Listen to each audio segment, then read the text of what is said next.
Welcome to Air Academy Associates series on using SPC Excel.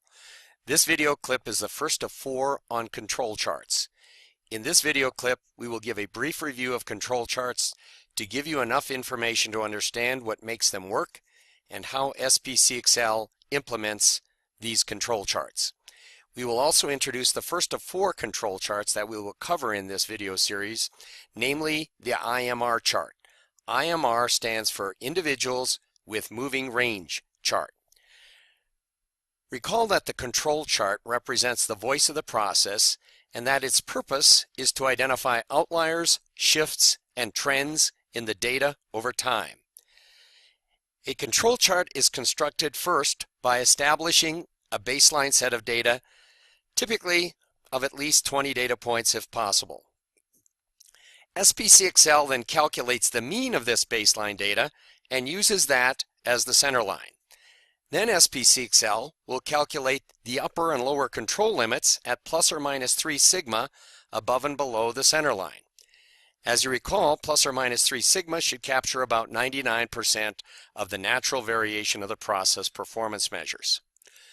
Then the software extends the control limits and we watch the process behave. If we see something like this, an outlier, that tells us this is not happening by random chance. It will also search for shifts, like this data, where all of the data points are well within the control limits, but they're all shifted in a downward direction. Or the software will also look for trends, such as this, where the data is trending in an upward direction. Remember the 68, 95, 99 rule from your training? SPC Excel uses these percentages, 68, 95, and 99%, to develop zones on the control chart as shown on the next page. These zones are, of course, as you can see, plus 1, plus 2, plus 3 standard deviations above the mean. We're going to tilt the distribution, the normal distribution, sideways and extend the zone lines out to relate to the plus or minus 1, plus or minus 2, and plus or minus 3 sigma areas. And you can see from those percentages, the software then develops percentages for each of the zone areas as shown here. 2% for the upper zone A, 14% for the upper zone B, 34% for each of the middle zone C's, and so forth. You can see this. This is all based on the 68, 95, 99 rule. SPC Excel will then use these zones to help us detect certain symptoms that indicate out of control behavior. Now, we are not going to go over these right now because I'm going to give you a graphical example of each of these 7, but I do want to point out the various reasons for out of control behavior. First, let me just mention the term out of control. When we hear that in the English language, typically that means bad things. And of course it can be bad things, but it can be good things. It can indicate true process improvement, as well as not having good SOPs, standard operating procedures, noise variables interfering with our process, and standard operating procedures not followed. But it could also indicate true process improvement. So let me show you the 7 different symptoms that SPC Excel will look for in your control charts. The first one is a point outside the upper control limit or below the lower control limit. This indicates that this is not happening by chance because 99% of the time the data should fall within the control limits. Another one is 7 consecutive points on one side of the center line. This indicates a shift even though none of the data points are outside the control limits. The trends will be shown when we find a 7 consecutive increasing or decreasing interval. 2 out of 3 consecutive points in a zone A or beyond. Now when you see the word beyond here, what that means is that beyond the lower zone A would be down here. That is to the tail direction of the distribution. The beyond the upper zone A would be in the upward direction, that is in the tail direction of the distribution. And Other symptoms, 4 out of 5 that are in the same zone B or beyond, 14 consecutive points that alternate up and down.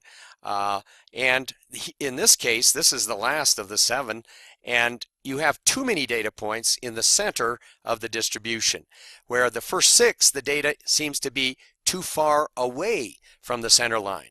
So all of these symptoms have a probability of less than 0.01 or 1% of happening by chance alone. And that's what makes them so powerful. Again, if we go back to the previous chart, when we see this chart, what we're assuming is that we have a stable distribution.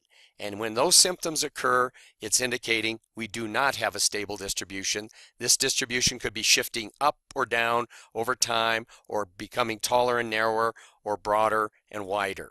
And that's what the control chart does for us. It helps us determine when the behavior of the control chart is not what we expect it to be. So let's go to the last thing I want to talk to you about before we get into the software itself, and that's SPC Excel uses what is called a control chart wizard to help you determine the control chart you should use. Now, you may already know this from your training, but let me just go through this. First of all, you have to decide what kind of data you have. And the software will ask you, do you have variables data or attribute data, if you are going to use the wizard. I'm just showing you the flow diagram that is the basis of the wizard in SPC Excel. Let's go down the left side here, variables data, and it's going to ask, is your subgroup size 1 or more than 1? And is it less than 10?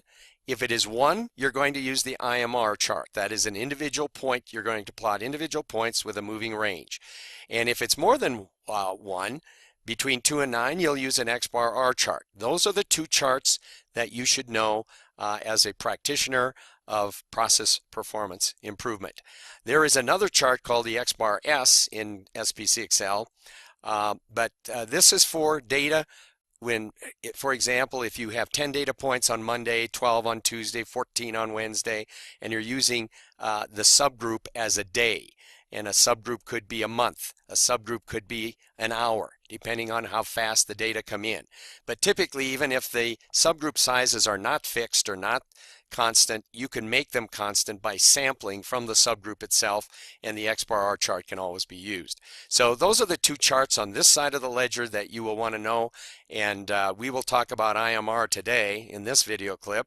The other side for attribute data has to do with P charts and C charts. P stands for proportion, C stands for counts. And the P chart can be used whenever the NP chart is used, and the C chart can be used and retrofitted if we have a U chart. So we'll talk about those in another day in another video. Let's now go to the software to show you how to do an IMR chart. We are now in Microsoft Excel, and you can see the Sigma Zone menu item here at the main menu of Microsoft Excel. We click on that and we get the main menu for SPC Excel. Control charts are over in this first main menu item of SPC Excel. Now, let's suppose we have some data from a medical center that tracks the amount of money we spend each month in thousands of dollars on disposable gloves. And here is 16 months of data right there. Now we could plot those 16 months in time order, time sequence, using an IMR chart. Now before I go to the IMR chart, I'm going to highlight both columns here, because if you don't highlight the time, like July, August, September, so forth, and you only highlighted this column, the values on the horizontal axis will be 1, 2, 3, 4, 5 automatically. But if you specify the timing over here, it'll print the first column out as your labels on the horizontal axis. Now let's suppose you don't know what chart you want to use, but you want to chart this data. So you go to control charts and you check on the wizard, the control chart wizard. And as the flow diagram previously mentioned shows you, it asks, do you have variables or attribute data? Well, we have variables data. We go to the next question. Do we have individual or subgroup data? We have individual data. This data is 1 data point a month. And we say next. Now it's going to ask you, Do you want to create, it says the optimal chart for your data is IMR, Individuals with Moving Range Chart. Would you like to create a template for the control chart? If you answer yes, it'll open up a new spreadsheet for you and allow you to input the data. But we already have the data, so there's no need to do that right now because our data is right over here. So we finish with the wizard, we've highlighted our data, we go to control charts and use the individual with moving range chart. We click on that, it says, is this the data you want to chart? We say yes. Are these the labels you want? Yes, they're in column A. And you just say finish. And up comes the chart. And basically, the chart here shows all 16 data points. It shows the upper and lower control limits. The center line is about 30, and this is in thousands of dollars. So these are 30,000. The average is about $30,000 a month that we're spending, and you can see the variation about that line. So this is the individuals chart. The moving range chart has one fewer data points than the individuals chart because the moving range is the range of 2 consecutive data points. This one's kind of hard to see, but if I put my cursor there, that's a 9.1. You know what that 9.1 is? That's the difference between 34.2 and 25.1. It's the difference between data point 2 and data point 3. And it shows on the moving range chart as the second data point here. Okay, but it's the difference between data point 2 and data point 3. And you can see they're all fairly low.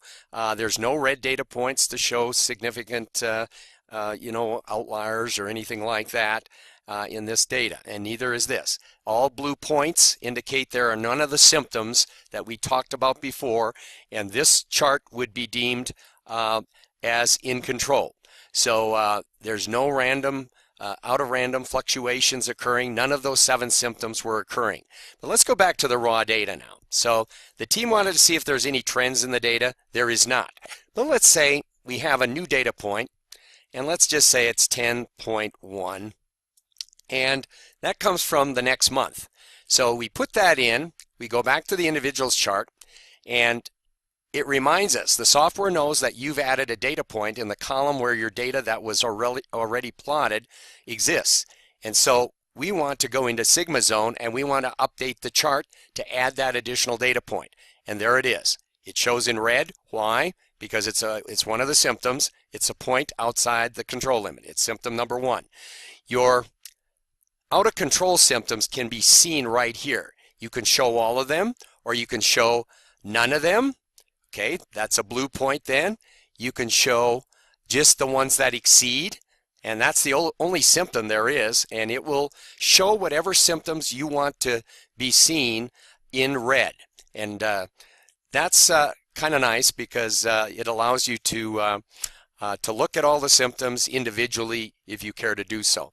There are other things here that you can use to you can add lines. For example, if you wanted to have a goal of getting this cost down to say $20,000 a month, you could say goal, and you could say value at 20, since the numbers are in thousands of dollars, and you could say okay, and it adds this goal to the sheet of paper. So you have other things here that are in your at your disposal to kind of edit and customize your chart as you like. I will show you splitting control limits and removing splits in the next example. So let's move on to the next example, where in this time we're charting wait times to schedule an appointment, and the average wait times for each month for 12 months in 2014 are shown here, 45, and these are measured in days.